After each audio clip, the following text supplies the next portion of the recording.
காங்கிரஸ் இருந்தால் தான் அங்கே மதவாத சக்திகளோடு இணையம் இல்லை அப்படின்ற ஒரு வடிவம் வரும். தலித்தோட வாக்கு வங்கியெல்லாம் இப்படி இருக்கும், வன்னியர் வாக்கு வங்கியெல்லாம் இப்படிலாம் இருக்கும் அப்படின்ற ஒரு அரசியல் பார்வை இப்போ போயிட்டு இருந்தது. ஆனால் இது முற்றிலும் மாறி இருக்கு இல்லையா இங்கே களம்? இல்லை அதாவது மாறுனதில் திமுக ஒன்றும் அழட்டிக்கலை. விசிகா போனது தான் அவர்களால் ஜீரணிக்க முடியும். காங்கிரஸ் ஒரு பொருட்டு கிடையாது, பொருட்டல் ஐஎம்எல் ஒரு பொருட்டு கிடையாது, ஒன்றும் இல்லை, விசிகா தான் அங்கே.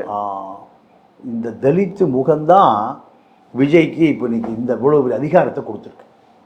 தலித்து முகம்தான். ஏன்னா இப்போது 8 அமைச்சர்கள் வன்னியர் அரசோடு சேர்த்து, ஒரு சபாநாயகர்,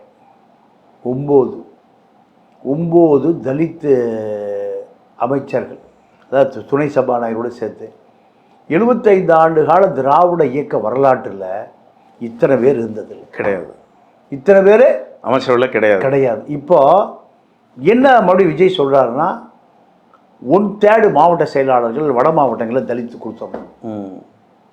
அதே போல் 1/3 ஒன்றிய செயலாளர்கள் தலித்து கொடுத்தோம், மாவட்ட செயலாளர். 1/3 கிளை செயலாளர் வரைக்கும் யார் கொடுத்துடணும்? தலித்துக்கள் கொடுத்தோம். இது எழுதப்படாத விதி நடைமுறைக்கு வந்துருச்சா?